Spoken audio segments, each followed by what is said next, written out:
կեղծարար, դերասանական, ինչ-որ sense փոխադարձ վիրավորանքներ հնչեցին, ասաց ես վիրավորելու միտում բացարձակ չեմ ունեցել։ Եկել մոտեցել էր այնուհետև նշվածը ինձ փոխանցեց։ Ես բոլոր դեպքերում հետևյալը կարող եմ ասել, որ առնվազն այն ինչ կատարել են իրենք, պատշաճ վերահսկողություն չիրականացնելով ընտրությունների ընդհանուր գործընթացի նկատմամբ, այն ինչ կատարվեց վարչական դատարանի վճիռը չկատարելու միջոցով վերաքվեարկության հետ կապված, որտեղ բառացիորեն գրված էր, որ կենտրոնական ընտրական հանձնաժողովը ստիպված է լինելու իրականացնել վերաքվեարկություն։ Այդ ամենը ընտրակեղծարարության հետ կապ ունի, թե ոչ։ Ես գտնում եմ, որ իհարկե ունի։ Այլ հարց, ես որպես կանոն իմ գնահատականներում մշտապես փորձում եմ շատ ավելի զուսպ եւ կոռեկտ լինել, բայց ոչ միշտ է այդպես նաեւ լինում, միգուցե։ Բայց ընդհանրապես գտնում եմ, որ սահմանադրական դատարանում նաեւ գնահատականները առավելապես լինում են իրավական տիրույթ։ Ես իդեպ առիթից օգտվելով նաեւ ձեր միջոցով, հարգելի գործընկերներ, մեր հայրենակիցներին փոխանցեմ որոշակի առումով մեր ներողամտությունը, եթե իսկապես բառամթերքը, տերմինները մի քիչ շատ իրավական են եւ ինչ որ առումով նաեւ միգուցե հետաքրքիր չեն լինում, բայց հավատացած եղեք, որ դրանցից յուրաքանչյուրը հետագայում նաեւ շատ ավելի մանրամասն մենք առիթներ կունենանք ներկայացնելու։ Ուղղակի քանի որ սահմանադրական դատարանը իր որոշումներում էլ հենց այդպիսի բառամթերք է օգտագործելու, դրանով է նաեւ պայմանավորված, ինչի ենք մենք մեր փաստարկները շատ ավելի նման ձևով կառուցում։ Ձեզ բավարարում է ԿՀ-ի նախագահի պատճառաբանությունը հատկապես այն հարցերին, երբ որ հարց հնչվեց, որ չեք տիրապետել փաստորեն իրավիճակին, երբ որ ժամը 8-ից հետո իրավիճակը շարունակվել է, իր պատասխանը ձեզ բավարարում է։ Տեսեք, այստեղ պատասխանը դնենք մի կողմ, նայենք իրավական կոնկրետ փաստերով։ Ով է պատասխանատու եղել զինծառայողների քվեարկության համար, Հայաստանի Հանրապետության իրավասու պետական մարմինները։ Ով է պատասխանատու եղել, որ ժամը 20:00-ից հետո պատշաճ կազմակերպի ընտրական տեղամասում ընտրության քվեարկության գործընթացը, կենտրոնական ընտրական հանձնաժողովը։ Երրորդը արդեն բացահայտում, որը տեղի ունեցավ սահմանադրական դատարանում։ Կենտրոնական ընտրական հանձնաժողովի նախագահ անձամբ տեղեկացված է եղել իրավիճակից, ում միջոցով ընտրական տեղամասի պատասխանատուի միջոցով, ով իդեպ հանդիսանում է քաղաքացիական պայմանագիր կուսակցության անդամ։ Իդեպ ներողություն եմ խնդրում, ես նաև հարց ու պատասխանի ձևաչափում կատարել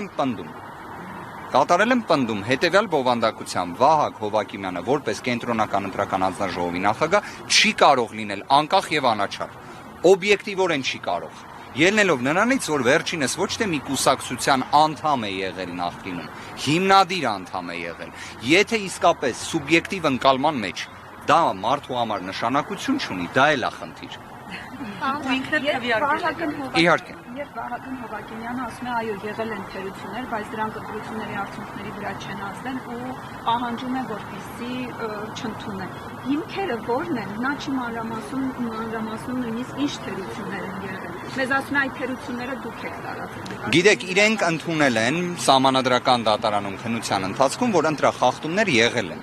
Իրենց դատողությունը այն է, որ դրանք էական ազդեցություն չեն ունեցել։ Մենք ասում ենք, որ իհարկե ունեցել է էական ազդեցություն, բայց կարևոր հանգամանք, ով է ամբողջությամբ կիսում ԿՀ-ի դիրքորոշումը, որ խախտումները որպես այդպիսին էական ազդեցություն չեն ունեցել։ Քաղաքացիական պայմանագիր կուսակցությունը։ Ընդհանրապես իրավիճակը այդ, երբ քաղաքացիական պայմանագիր կուսակցությունն է մասնակցում եւ Վահագն Հովակիմյանն է մասնակցում, սա էլ է խնդիր։ Պատկերացրեք, սահմանադրական դատարանը Վլադիմիր Վարդանյանի մասնակցությունը անհնարին համարեց, բայց կենտրոնական ընտրական հանձնաժողովը գտնում է, որ միայն Վահագն Հովակիմյանը պետք է իրենց ներկայացնի սահմանադրական դատարան։ Այսքանով հաշվի առնելով այս քննարկումները, մերժումները, դատավորի, օրինակ Սեյդա Սաֆարյանին քննարկմանը մեծագույն խնդիր է։ Ես սա արձանագրել եմ հենց առաջին իսկ օրը, հիմա էլ կարձանագրեմ, իսկապես սահմանադրական դատարանի կազմի լեգիտիմության, հանրային վստահության, ընկալման տեսանկյունից մեծագույն խնդիր է Տիկին Սաֆարյանի մասնակցությունը, եւ իդեպ հետաքրքիր հանգամանք բացահայտեմ ձեզ, սահմանադրական դատարանը դատավորներ Վարդանյանի եւ Զեյնալյանի մասնակցության անհնարինության որոշումը կայացրել էր այն պատճառաբանությամբ, որ եթե իրենք մասնակցեն, դա կարող է լեգիտիմության խնդիր առաջացնի սահմանադրական դատարանի կազմի տեսանկյունից։ Իսկ ինչ վերաբերում է ձեր հարցադրմանը, այսօր Սահմանադրական դատարանի դատավորներն են հարցեր ներկայացնելու դիմողներին եւ դատաքննության մասնակիցներին։ Կարծում եմ այդ հարցերը ընդհանրապես իրենց ձևով եւ բովանդակությամբ կարող են նպաստել որոշակի առումով ձեր հարցին պատասխանելու համար։ Գիտեք, իրավիճակի հետ կապված, բայց առնվազն մի բան էլ ասեմ, 3 շատ ուղիղ հարց եմ ներկայացրել քաղաքացիական պայմանագիր կուսակցությանը որպես մասնակցի այս գործընթացի։ Հարցրել եմ, արդյոք իրենք պատրաստ չեն միանալու մեր դիմումին, ինչպես ներկայացրել էի ասուլիսի ընթացքում իդեպ վերջերս, որ ներկայացրել էի։ Արդյոք պատրաստ են միանալու մեր դիմումին այն մասերին, որոնք վերաբերում են նոր ընտրությանը կամ առնվազն երկրորդ փուլին։ Մերժեցին։ Ինչու էր ձեր մի րոպե էլի քննարկան Հեսա կներկայացնեմ։ Պարոն Վարդևանյան, ինչու էր ձեր աջակիցների հետ հանդիպումը տեղի ունենում Կրկեսում, նաև ԿՊԱ-ականներն էին այս երկու օրը ակտիվ տարածում եւ մեջբերում, որ դեռ շատ բազմամարդ էր եւ պետք է նոր հանդիպում եւ դատարկ նստարաններն էին ցույց տալիս։ Կարծում եմ դուք բովանդակություն նշված մեկնաբանությունների մեջ պետք է որ չտեսնեք, թող իրենք իրենց հարցադրումները եւ պատասխանները փնտրեն հենց իրենք։ Հանրության հետ մենք հետադարձ կապը պահում ենք միանշանակ։ Կարևոր է մեր հայրենակիցների կարծիքը, մոտեցումները իհարկե։ Հետևողական ենք լինելու այդ հարցում։ Մնացածը կարծում եմ որպես այդպիսին բովանդակություն չունեցող է։ Իսկ ինչ վերաբերում է մեր գործընկերներից մյուսի հարցադրմանը, եկեք այսօր նաեւ շատ կարևոր է դատաքննության այս փուլը, երբ դատարանի դատավորներն են հարցեր ներկայացնելու, դրա վերաբերյալ պատասխաններ կլինեն։ Տեղեկացնեմ ձեզ, որ նաեւ մենք դռնփակ ռեժիմով մի քանի հարց պետք է քննարկենք, մի հետարքիր հանգամանք եմ ուզում ձեզ բացահայտել։ Հիշում եք, կային որոշ իշխանական ներկայացուցիչներ, որոնք խոսում էին, որ համեմատության մեջ 2025 թվականի 2026-ի համապատասխան նույն ժամանակահատվածը մայիս-հունիս Հայաստան եկել են երևի 1 միլիոն մեր հայրենակիցներ արտերկրից կամ 100,000-ավոր տարբերություն կա հայրենակիցների, ովքեր եկել են հենց այս ժամանակահատվածում։ Եթե դժվար չի ձեզ, սիրելի գործընկերներ, դիմեք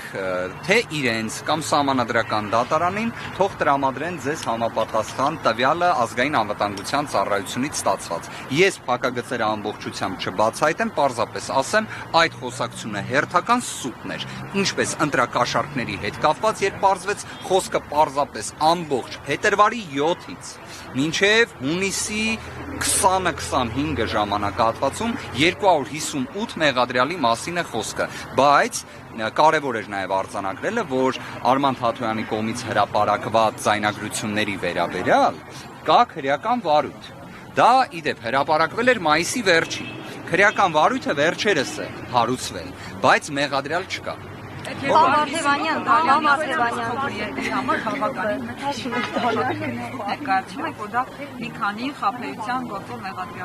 Իդեպ դուք գիտեք, չէ՞ որ այդ գործերի ստվար զանգվածը դեռ նախաքննության փուլում է եւ կարող է կարճվել։ Ես օրինակ մի կոնկրետ օրինակ բերեցի, որ այդ հրապարակումը եղել է, ձայնագրությունը հրապարակվել էր, հետագայում այդ ձայնագրության պայմանականորեն կեսը դադարեց գոյություն ունենալ։ Բայց դրա մասին հայտարարություն չի տարածել նույն հակակորձությունը։ Պարոն Վարդևանյան, ընդհանրացնեք քաղաքացիների հետ վերջերս հանդիպումը, ինչ անհանգստություն էին արտահայտում եւ ինչ ակնկալիքներ ունեին կոնկրետ ուժեղ Հայաստանի։ Անհանգստություններ շատ ունեն, ինչպես մեզանից շատ է։ Մեկը կասեք, ընդհանրապես Հայաստանի Հանրապետությունը ինչ ուղով է ընթանում։ Այն ռիսկերը, որոնք հենց այս պահին էլ ծառացած են մեր հայրենիքի առջև։ Սա կառանձնացնեմ, բայց մյուս կողմից նաև մեր հայրենակիցների մոտ վհատության կամ հուսահատության զգացումը ես չեմ տեսնում, ինչը չափազանց կարևորում եմ, որովհետև իսկապես հուսահատությունը, ընկճվածությունը երբեք հարցի լուծումը չէ։ Պարոն Վարդևանյան, հաշվի առնելով դատական համակարգի նկատմամբ ճնշումները, այդ թվում նաև կառավարության նիստում լրագրողների զրույցում Նիկոլ Փաշինյանն ասել էր, բոլոր կաշառակեր դատավորները նստելու են, արդարադատության համակարգին են անդրադարձել։ Դուք կոնկրետ այս օրերի ընթացքում դատավորների, ՍԴ դատավորների մասով վախ, կաշկանդվածություն, անհանգստություն նկատում եք թե ոչ։ Մտահոգ տեղեկություններս բոլոր կոմունիկացրել եմ, այդ թվում Սահմանադրական դատարանի կազմի վերաբերյալ, նաև իդեպ իմ բացատրություններում ես ընդգծել եմ նաև իմ այն հնարավոր տեսակետը կանխավարկած իրավիճակի վերաբերյալ, որ Սահմանադրական դատարանի նկատմամբ էլ կարող են լինել ճնշումներ, քանի որ ընդհանուր առմամբ դատաիրավական համակարգի Հայաստանի Հանրապետությունում անկախության, երաշխիքների գործունեության լրջագույն խնդիրներ տեսնում ենք։ Իդեպ Սահմանադրական դատարանը մյուս կողմից միակ մարմինն է, որը վերիշխանական է, այսինքն կարող է իսկապես վեր լինել բոլոր ճնշումներից, վեր լինել ցանկացած միջամտությունից եւ իսկապես այդ վերիշխանական դիրքերից լուծել Հայաստանի Հանրապետությունում տեղի ունեցած ընտրությունների վերաբերյալ վեճը, իսկ այն, որ այս ընտրությունները եղել են ատելության խոսքի, վարչական ռեսուրսի չարաշահման եւ մի շարք այլ ընտրախախտումների, որոնք հավասարությունը եւ ազատությունը խաթարել են, դա փաստ է։ Պարոն Վարդևանյան, եթե դուք ի սկզբանե իրավազորության հարց բարձրացրեցիք Սահմանադրական դատարանի կազմի հետ կապված եւ մյուս կողմից ասում եք ընտրությունները ընտրակեղծիքներով են անցել եւ արդյունքը չի համապատասխանում ցույց տված թվերի, այդ դեպքում դուք ստացվում է, որ ի սկզբանե ձեզ դիրքավորել եք այնպես, որ չեք ընդունելու այս Սահմանադրական դատարանի գնահատականը։ Սա չի փակում ճանապարհը այդուհետ մանդատը վերցնելու եւ խորհրդարան գնալու, հաշվի առնելով, որ մի կողմից եւ քաղաքական եւ իրավական առումով փաստորեն չի ընտրությունները ֆարս են եղել։ Մեկը մյուսի հետ ուղիղ մի պայմանավոր է, բացատրեմ կամ պարզաբանեմ։ Առաջինը Սահմանադրական դատարանի կազմի հետ կապված ի սկզբանե ես ներկայացրել էի եւ նաեւ հանրությունն ուներ այդ տպավորությունը, որ կազմի լեգիտիմության հետ կապված մի շարք խնդիրներ կարող էին հաղթահարվել, եթե առնվազն 3 դատավորի մասնակցությունը անհնարին դիտարկվեր։ 2-ի մասով դիտարկվեց, 1-ի մասով ոչ։ Սահմանադրական դատարանի նման գործողությունը կարող էին կանխատեսել ի սկզբանե դիմումը ներկայացնելուց ոչ, որովհետեւ վստահ եմ ձեզ այն շատերը նաեւ օրինակ 2 դատավորի մասով մասնակցության անհնարինության որոշումը կարող էին եւ չկանխատեսել։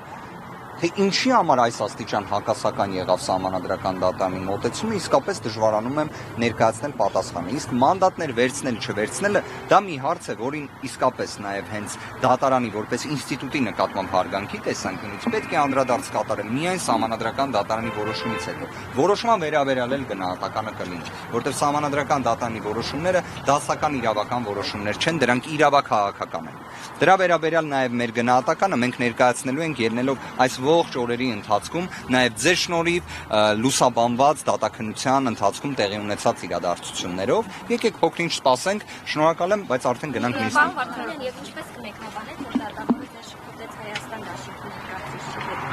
Իդեպ Վահագն Հովակիմյանին կարծում եմ շփոթում են քաղաքացիական պայմանագիր կուսակցության հետ, որովհետև 21 թվականին վերջինս որպես ԿՊ ներկայացուցիչ մասնակցում էր Սահմանադրական դատարանում նիստին։ 21 թվականին ես եղել եմ Սահմանադրական դատարանում որպես ներկայացուցիչ,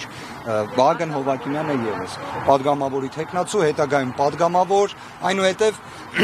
չգիտեմ ձեր կարծիքը ինչպիսին է եղել, բայց քաղաքականությունից, ակտիվ քաղաքականությունից դուրս է եկել։ Հիմա թե լավ է դա թե վատ, երևի ձեր կարծիքն էլ մի օր կհայտնեք։ Շնորհակալ եմ։ Ասեք այն մասին, որ լուսանկարներ համացանցում տարածեցին, որ դուք այստեղ վիճակում եք ՍԴ-ի արդյունքները, իսկ Արեն Կարապետյանը հանդիսանում է։ Գիտեք, ես կարծում եմ ընդհանրապես մարդու անձնական կյանքի նկատմամբ նվազագույն հարգանք պետք է լինի հերթական անգամ իշխանական ներկայացուցիչների կողմից է նման վարքագիծը դրսևորվում, որը անկեղծ կասեմ,